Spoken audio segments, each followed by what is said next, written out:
Yan, so mapagpalang hapon po sa inyong lahat. Ngayon po tayo po ay nandito ngayon sa ating Bible study.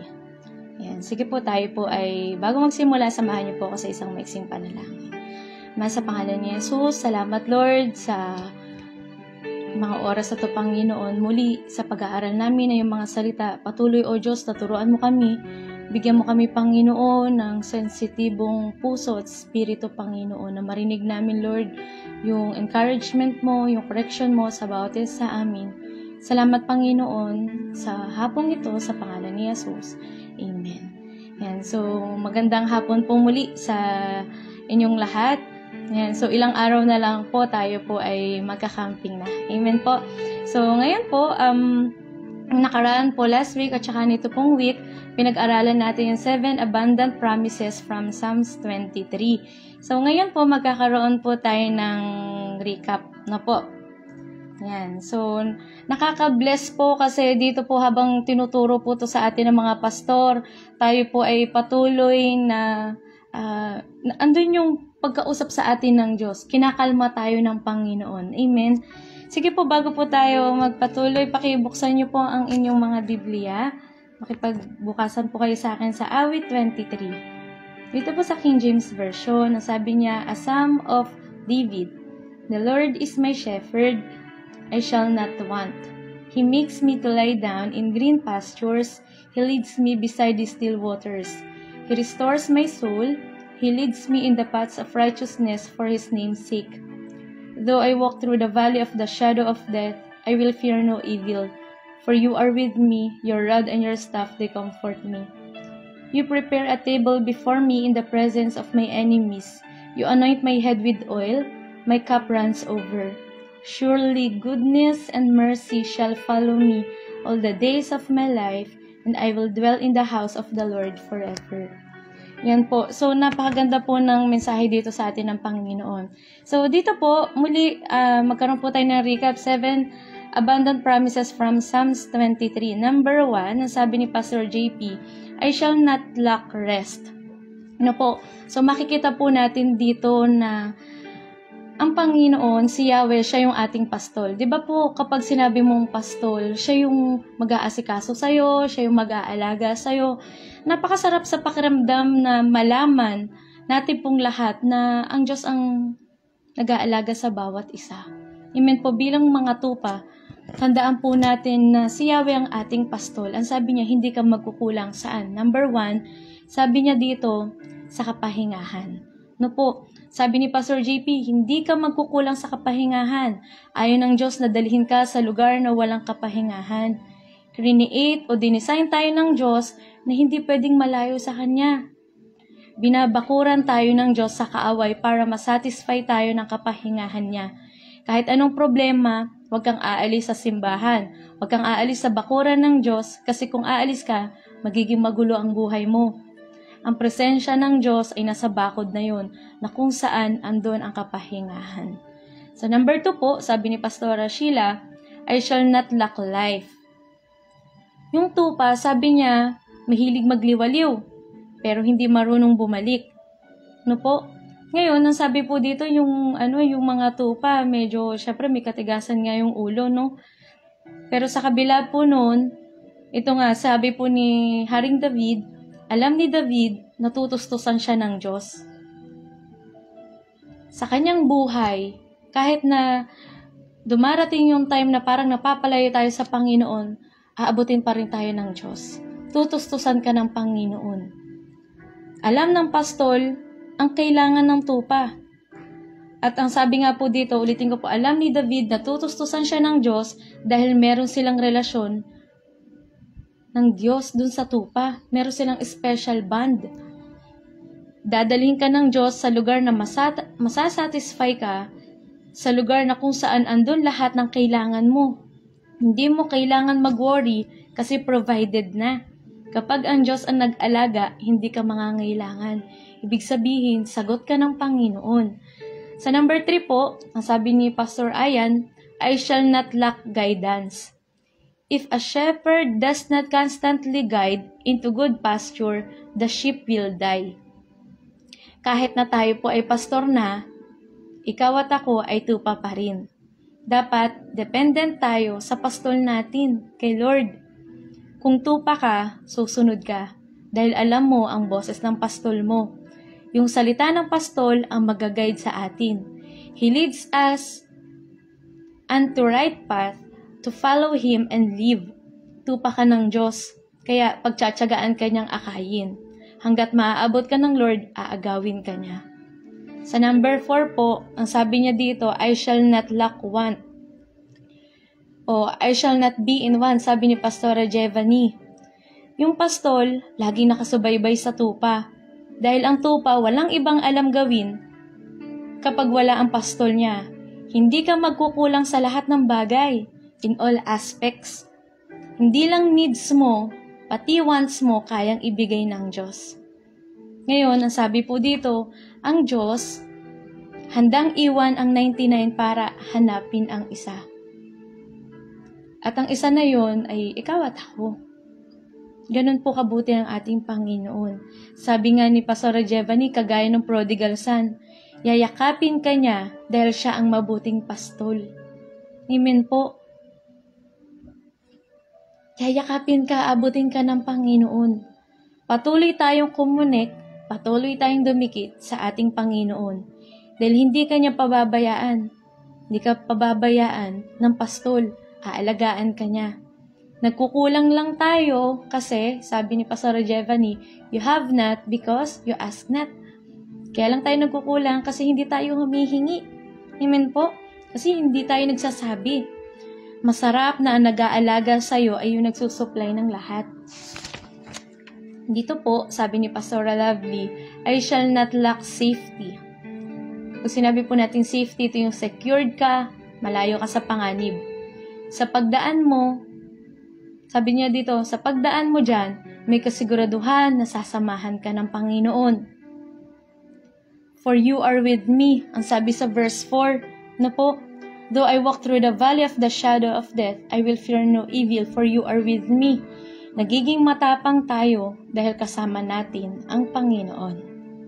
Amen po. Ang pangako ng Diyos ay laging natutupad sa buhay natin.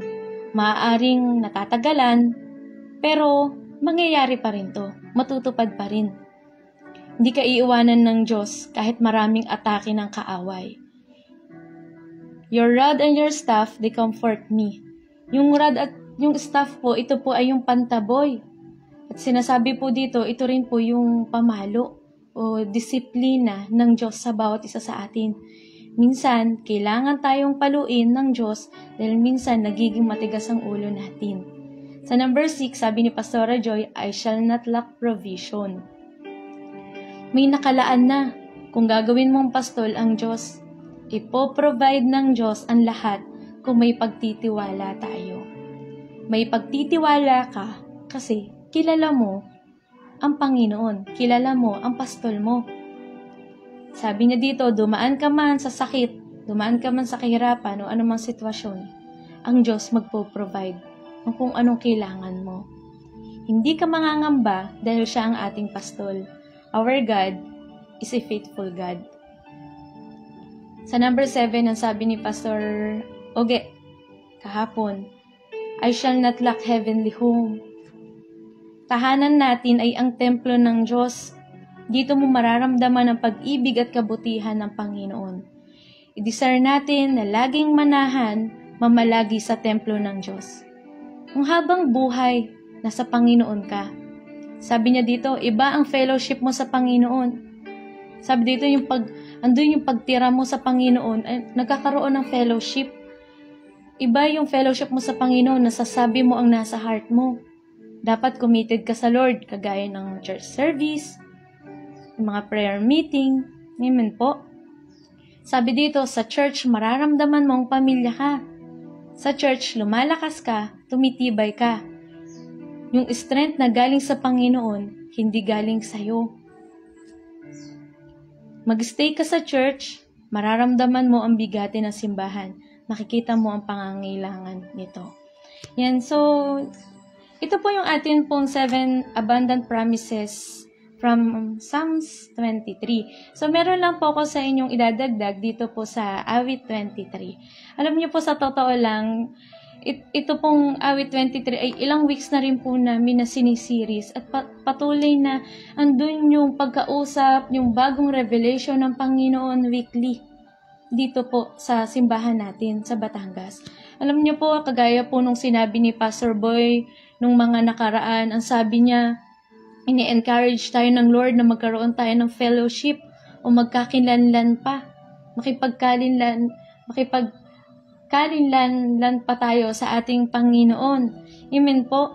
Ngayon sabi nga po dito si Apostol Pablo, ang dami na niyang pinagdaanan sa kanyang buhay, sa kabila ng marami siyang pinagdaanan ng sufferings, kahit napakataas na po ng anointing niya, ang desire pa rin ng heart po niya, ay gusto niya makilala ang Diyos. Alam niyo po dito sa awit 23, pinapakilala ng Panginoon na hindi lang siya yung tagapagligtas mo, kundi siya yung pastol natin. Napakasarap isipin na may nag-aalaga sa'yo at alam niya kung ano yung kailangan mo. Ako po, wala na po akong tatay. Pero dito po, ako po ay patuloy na kinocomfort ng Diyos. Kinakalma tayo ng Panginoon na sagot ka niya. Dahil tupa ka, nagpapasakop ka sa Panginoon. Sabi niya dito, siya ang mag-aalaga sa'yo. The Lord is my shepherd. I shall not be in want. Sabi niya sa NLT, I have all that I need. Siya ang mag-aalaga sa'yo. Kumpleto ka.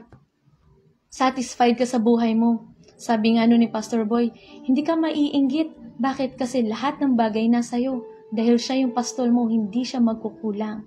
Amen po, kaya nga, di ba sa Facebook, minsan nakikita natin, sana all meron din ganito. Pero alam niyo po, dito, kapag mas nakilala pa po natin ang lubusan ng Panginoon, mawawala na sa atin yung sana all. Mawawala na sa atin yung inggit. Bakit? Kasi nakukuha mo yung gusto mo dahil meron tayo, sabi nga ni Pastor Sheila nung nakaraan, meron tayong special bond sa ating pastol. Kung ano ang gusto mo, makukuha mo. Depende yan sa kung gaano natin ka-close. Kung gaano mo ka-close ang Diyos. Hindi magkukulang sa iyo ang Panginoon dahil siya ang mag-aalaga. Alam niyo po, sinasabi dito na He makes me to lie down in green pastures. Kung ang Diyos po nag-aalaga sa atin, aakayin ka niya sa tamang pastulan. Dadaling ka niya sa lugar na kung saan, sabi nga ni Pastor JP, handun yung kapahingahan. Dadaling ka ng Diyos sa lugar na kung saan manonorish ka, lalakas ka, titibay ka, mabibuild yung faith mo. At alam niyo po kung nasan ka ngayong pastulan, nandito ka ngayon sa Rema. Kaya ka nandito kasi alam ng Diyos. Dito sa simbahan na to, alam ng Panginoon na dito ka mabibuild. Dito mabibuild yung pananampalataya mo. Bakit hindi sa ibang church? Bakit dito? Kasi alam niyo po, may mga pagdadaanan po tayo sa buhay na makakalampas ka kasi nakuha mo yung anointing ng tamang pastulan mo. Amen po. Ng Rema. Tapos sabi dito, He leads me beside the still waters. Diba kapag yung sa batisan, kapag yung sobrang init, marerefresh ka nung tubig. Amen po. Alam niyo po dito, aalisin ka ng Diyos sa kaguluhan. Dadaling ka ng Panginoon sa kapayapaan. Amen. Tapos sabi niya dito, He restores my soul. Andun yung soul mo, yung pakiramdam mo, yung emosyon mo. Sabi niya, He restores my soul. Pagagalingin ng Panginoon, hindi lang yung physical mo, kundi maging yung emosyon mo. Kaya nga po dito sa atin, pansinin po natin kapag nag-worship tayo, naiiyak ka. Andun yung pakiramdam mo na kinocomfort ka, hinihil ka ng Diyos. Andun yung healing anointing ng Panginoon, dumadaloy. At dito po, pinagagaling ka niya spiritual. Pinapagaling ka ng Panginoon yung heart mo. Yung mga masasakit na salita, yung mga bagay na hindi maganda sa pakiramdam ay gagamutin ng Diyos. Kaya mong patawarin ang nagkamali sa'yo. Bakit? Kasi may restoration. Sabi niya, He restores my soul. Ang sabi niya, dito po sa verse 3, He leads me in the paths of righteousness for His name's sake. Aakayin ka niya, hindi sa mali. Dadaling ka niya sa matuwid. Gagayad ka ng Panginoon, ilalayo ka niya sa maling tao. Ilalayo ka niya sa maling direksyon. Sabi niya sa awit 32 verse 8, I will guide you along the best pathway. Alam niyo po, sabi niya, along the best pathway for your life. Alam niyo po, ang gusto sa atin ng Panginoon, always the best. Amen? At sabi niya po dito, sa verse 4, though I walk through the valley of the shadow of death, I will fear no evil, for you are with me, your rod and your staff, they comfort me. Hindi ka matatakot sa dilim, hindi ka matatakot sa kamatayan. Kung kasama po natin ang Panginoon, kung nasa pagsunod po tayo, kung andun tayo sa flock ng ating Diyos. Sabi nga po dito, mas mabuting dumaan ka sa lubak-lubak, sa madilim at bumabagyong lugar, basta kasama mo ang Panginoon, kaysa dumaan ka sa patag at maliwanag na kalsada, pero iniwan ka na ng Diyos. Sabi niya, your rod and your staff, they comfort me. Alam niyo po, nakita ko noon yung mga shared posts nung nakaraan.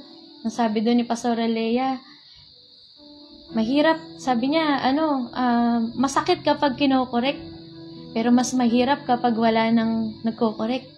Amen po, alam niyo po dito sa atin, gusto ng Panginoon, meron tayong sensitive heart na kaya tayong i-correct ng mga pastor natin at ng Diyos.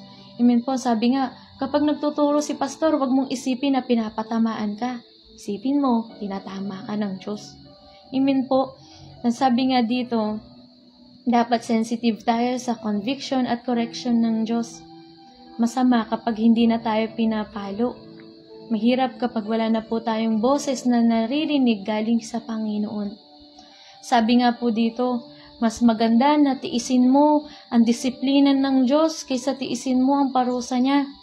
Mas mabuting tinitiis mo ang isang bagay dahil ito ang kalooban ng Diyos kaysa tinitiis mo ang kapalit ng pagsuway mo.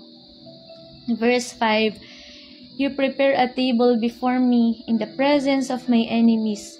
You anoint my head with oil, my cup runs over. Alam niyo po, ang kaaway natin, yung sakit, yung kahirapan, yung gulo. Pero ang sabi dito ng Panginoon, sa gitna ng problema na ito, sa gitna ng sakit, kumain ka. Dahil sa harapan ng problema, may solusyon. Sabi nga ni Pastor Joy, nung isang araw, may nakalaan na. Diyan sa sakit mo, may kagalingan. Diyan sa kahirapan, may kasaganaan. Diyan sa sitwasyon mo, may pag-asa. Amen po. Kaya sabihin mo sa katabi mo, don't give up. Huwag kang bibitaw. Huwag kang susuko. Ang part lang po natin, magtiwala sa ating Panginoon. Yan. Sabi nga dito, you anoint my head with oil, my cup overflows. My cup runs over. Alam niyo po yung tupa, sa mga, yung tupa po, di ba, mabalahibo po sila, amen po. Ngayon yung tupa, yung mga insekto, yung mga peste, yung mga langaw, gustong-gusto nila tumitira doon sa balahibo nila, dahil sa mga tenga. Tapos, ang gagawin nila, titira sila dito, papasok sila sa ulo nung tupa. At alam niyo po, ang gagawin po nitong tupa, alam niyo po yung gagawin po nila, so sobrang, dahil pumasok na yung langaw, yung peste dun sa ulo nila, gagawin nila, iuuntog nila ang kanilang ulo sa pader. O kahit saan nila pwedeng iuuntog, sa batuhan, iuuntog nila ng iuuntog. Bakit? Kasi masyado na silang consume nung peste, nung insekto. Alam niyo po mga kapatid, sinasabi po dito ng Panginoon sa atin, bubulungan ka ng kaaway. Pupunuin ka niya ng mga problema, ng mga negative thoughts.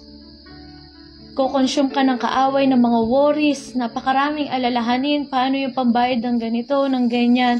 Pero alam niyo po, ang purpose ng oil, ang purpose po ng anointing ay para proteksyonan po tayo. Para ingatan po tayo. Amen po. At sinasabi po dito, nauubos po ang anointing. Kaya nga po kailangan natin mag-recharge. Mag-attend po tayo ng church, mag-recharge tayo sa simbahan, mag-recharge po tayo sa camping. Ngayon, malapit na yung camping, next Friday na. Ang bilis po, no? At alam niyo po, naalala ko yung sinasabi ni Pastor Boy, yung pinakamalakas na anointing na mararamdaman mo. Hindi naman sa camping, hindi naman sa Sunday services. Yung pinakamalakas na anointing ay yung kapag dalawa lang tayo. Kapag dalawa lang kayo ng Panginoon. Amen po. Hayaan po natin na punuin tayo ng Diyos. Mag-overflow sa atin ang anointing niya. At sabi niya dito sa verse 6, "Surely goodness and mercy shall follow me all the days of my life, and I will dwell in the house of the Lord forever." Purong maganda lang ang mangyayari sa'yo kung si Lord ang mag-aalaga sa'yo. Puro magagandang bagay, makikita mo, mararanasan po natin yung kabutihan, katapatan ng Panginoon. Kung papayagan po natin na ang Diyos, siya yung maging pastol ng buhay po natin. Sabi nga ni Pastor Boy, ng mga nakaraan na live niya, ibibigay ng Diyos yan kung sisiguraduhin mo na nakay Heso Kristo ka. Kung hindi ka lalayo at kakalas sa Kanya. Kaya nga po mga kapatid, sabi nga ni Pastor Oge kahapon, i-desire natin na manahan tayo, mamalagi tayo lagi sa templo ng Diyos. Bakit? Kasi nandito yung kalakasan. Amen po. Nandito yung presensya ng Panginoon na magiging dahilan para makapagpatuloy po tayo. Kung nasaan si Jesus, andun yung safety. Kasi kung wala po tayo sa flock ng Diyos, hindi po tayo maiingatan ng Panginoon. Amen. So bago ko po ito i-close, meron po ako sa inyong maiksing kwento. At meron pong isang binata na siya po ay naimbitahan sa isang simbahan para magre-recital siya nitong awit 23. Ngayon, itong binata na to, siya po ay kilala doon sa kanila na napakagaling, napakahusay na magsalita. Ngayon, nung siya po ay tumayo na sa harapan, alam niyo po, nagsimula siyang mag-recite nitong Psalms 23. Hanggang sa siya po ay matatapos na, sabi niya, "Surely goodness and mercy shall follow me all the days of my life, and I will dwell in the house of the Lord forever." Alam niyo po, lahat po ng mga tao doon sa simbahan, lahat ay nag-standing ovation, lahat po sila ay nagpalakpakan. At ilang minuto na sila ay nakatayo at nagpapalakpakan sila, sumisigaw sila na napakagaling mo, napakahusay mo. Yun yung naririnig po. Yung iba nga halos sumisipol sila. Tuwang-tuwa sila doon sa binata. Ngayon po, yung binata na to, siya po ay papunta na sa backstage. Siya po ay sinalubong ng retired pastor na simbahan na yun. Ngayon, sabi po nitong pastor, "Anak, napakagaling mo, napakahusay mo, pati ako napapalakpak sa'yo. Okay lang ba na i-recite ko rin sa harapan itong awit 23? Sabi po nung retired pastor, "Kung okay lang naman sa'yo, kung hindi mo mamasamain." Ngayon sabi po nitong binata, "Pastor, wala pong problema, sige po. Sa inyo na po itong stage." Alam niyo po, pumunta po itong retired pastor at nagsimula siyang banggitin itong Psalms 23 mula sa sabi niya, "The Lord is my shepherd, I shall not be in want. He makes me to lie down in green pastures. He leads me beside the still waters. He restores my soul. He leads me in the paths of righteousness for His name's sake. Though I walk through the valley of the shadow of death, I will fear no evil, for you are with me, your rod and your staff, they comfort me. You prepare a table before me in the presence of my enemies. You anoint my head with oil, my cup runs over. Surely goodness and mercy shall follow me all the days of my life, and I will dwell in the house of the Lord forever." Alam niyo po, yung pastor po na to, nangangatal pa siya, nanginginig pa siya, habang nire-recite niya po itong Psalms 23 hanggang sa matapos siya, na ang sabi niya, "And I will dwell in the house of the Lord forever." Alam niyo po, pagkatapos niya mag-recite itong retired pastor na to, walang standing ovation na nangyari. Walang palakpakan na naganap. Pero lahat po doon sa simbahan, lahat sila nag-iiyakan. Pumunta na po itong pastor doon sa may likod at ang sabi niya, sabi po nitong binata na unang nag-recite, sabi niya, "Pastor, bakit ganun? Nung ako nag-recite, lahat sila nagtayuan, lahat sila nagpalakpakan. Pero bakit ikaw, nung nagsimula ka ng i-recite to, pati ako umiiyak, lahat kami dito. Anong meron? Ano yung pagkakaiba? Alam niyo po, simple lang yung sagot po ng retired pastor. Sabi niya, anak, siguro maaaring kabisado mo or talagang memorize mo tong awit 23. Kabisado mo. Pero ako kasi anak, sabi niya, kilala ko kung sino yung shepherd. Maraming beses ko nang napatunayan yung shepherd na yan sa buhay ko. Kaya alam niyo po mga kapatid, ito po yung ina-encourage sa atin ng Panginoon na mas kilalanin pa natin siya ng lubusan. Mas lalong lumalim yung fellowship natin kasi makikilala natin na siya yung pastol natin. Mangyayari sa atin itong mga 7 abundant promises na to, ng Panginoon na to, sa buhay natin. Kung iaalaw natin, papayagan natin ang Diyos na siya yung maging pastol ng buhay ng bawat isa. Amen po, nawa po, tayo pong lahat ay merong nakuha at sinasabi dito ng Panginoon, hindi kita pababayaan. Hindi kita iiwanan sa ere. Ano man yung sitwasyon mo, sagot kita. Dahil ako yung pastol mo, ako mag-aalaga sa iyo. Anong kailangan mo? Aasikasuhin kita. Amen po, mula sa bata, kabataan, mga magulang, ini-encourage po tayo dito ng Panginoon na magpakupkup po tayo sa Panginoon. Kasi ang Diyos po yung pinakamagaling na mag-alaga sa lahat. Amen po. Sa lahat. Siya yung pinakamagaling. Amen po, tayo po ay patuloy na magpasakop, magpakupkup sa malabay na pakpak ng ating pastol, ng ating Diyos. At hayaan po natin na siya yung maging pastol ng buhay natin. Amen. So, sige po tayo pong lahat ay manalangin. Ama, sa pangalan ni Jesus, salamat Lord sa hapong ito. Na-appreciate namin, Panginoon, yung kabutihan niyo po, yung mga salita mo na patuloy na nagpuno sa bawat espiritu namin. Dalangin namin, Panginoon, na Lord, kayo po yung maging pastol ng buhay namin. Ikaw ang mag-alaga sa amin, ikaw ang mag-asikaso sa aming Panginoon dahil ikaw yung pinakamagaling sa lahat. Hindi namin alam, Panginoon, ang lahat ng mangyayari sa buhay namin. Pero, O Diyos, alam mo na, Panginoon, beforehand, Lord, alam mo na ang mangyayari sa bawat isa. Kaya naman, Lord, sa'yo namin pinagkakatiwala dahil alam mo yung future ng bawat isa. Ikaw ang mag-alaga sa amin. Ikaw ang mag-ayos, Panginoon, ng sitwasyon ng mga buhay namin, ng mga pamilya namin, ng mga ministry, Panginoon, na pinagkatiwala mo sa bawat isa, O Diyos. Binibigay namin sa iyo lahat, Lord, ng concern namin. Dahil kung kami lang ito, Panginoon, hindi namin kaya. Apart from you, we can do nothing, Panginoon. Wala kami magagawa, O Diyos. Kaya naman, Lord, turuan mo kami, Lord, na mas magtiwala sa iyo. Sampalatayanan ka namin, O Diyos. Turuan mo bawat sa amin, Panginoon, na sa iyo lang kami umasa at dumepende sa lahat ng bagay. Salamat, Panginoon, sa mensahe mo sa amin ngayong hapon na ito sa pangalan ni Jesus. Amen. Purihin po ang Panginoon. See you po sa camping. God bless you po.